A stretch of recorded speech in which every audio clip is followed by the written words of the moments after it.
Hello, let's start with a new video today and about the different grammar topics that we have in the English language. Remember that when we refer all English, the rules are almost infinite. There are many of them. And today we're going to analyze an important tense, which is the simple past. Okay, as you know, when we refer about the simple past, in English, we have different verbs. There are a lot of verbs in the language. And the verbs, first, they are divided into, we have regular verbs and we have irregular verbs. So those are the two types of verbs that we got in the language. The regular verbs are the ones that represent 70% of the verbs that we have in the language are regular.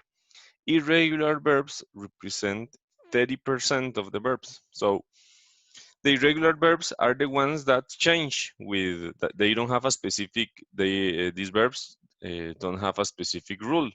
So for instance, a regular verb, we may say that go, the past is going to be went and the participle is going to be gone.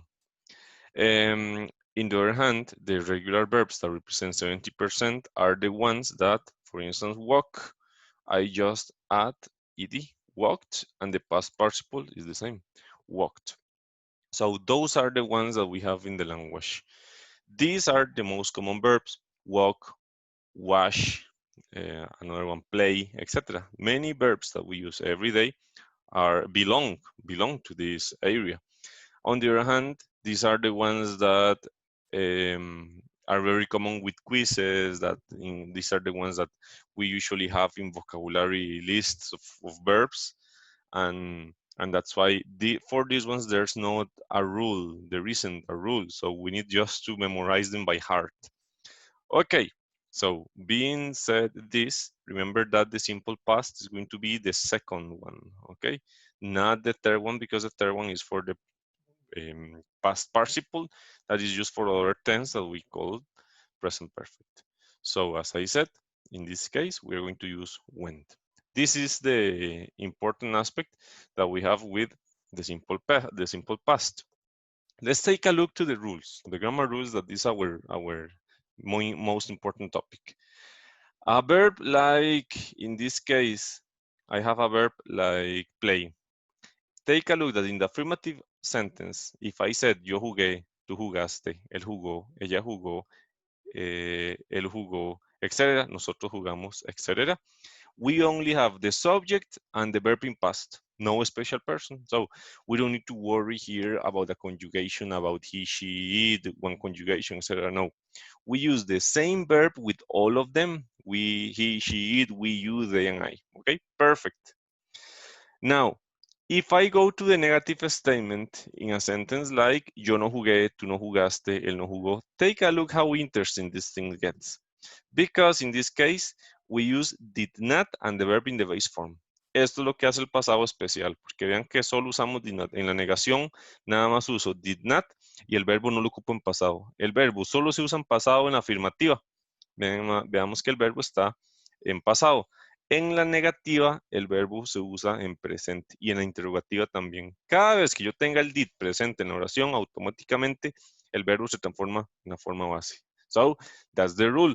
That's why for the negative statement, I have subject, did not, and the verb base. Y estoy hablando en pasado, que uso el verbo presente, porque el did not o el did en la interrogación son los indicadores de pasado.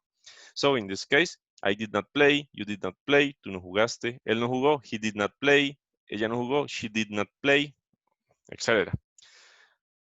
Got it? Now, we got the interrogative statement in which we have did, the subject, and the verb in the base form. Jugué yo, did I play? Jugó él, did he play?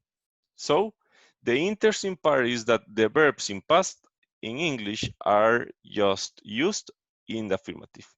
En inglés no es como en español. En español, para hablar en pasado, yo siempre uso el verbo en pasado afirmativo, negativo, interrogativo. Yo jugué, yo no jugué, jugué yo. Pero en inglés solo se usa el verbo en pasado en afirmativa. En la negativa y la interrogativa, el verbo se usa el de la forma base, pero tengo que tener la presencia del did, si no, no aplica. So that's the situation that we have in this specific scenario. That's why it's very important for us to be aware of these rules. In other words, afirmativa, subject, when I refer about affirmative statement in English, I am going to have the subject plus the verb in past, either regular or irregular, and the complement. So that's the rule that I have, the complement. Okay. Then for the negative statement, it's very common to use, in this case for the negative, we have the same rule, subject, but in this case, I use did not plus the verb base plus the complement. That's how we transform this. Remember that also, instead of did not, I may say didn't, like as in this case. So this is the contraction. It's very common to have the contraction. Finally, to get to an end, we got the interrogative statement in which did goes at the beginning, the subject, and the verb base plus the complement. So that's how we say it. That's why in affirmative, I played. Negative, I didn't play. Interrogative, did I play?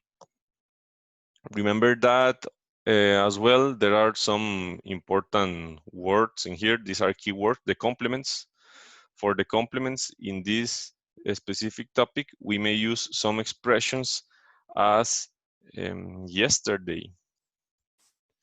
For example, I played soccer yesterday, or ago.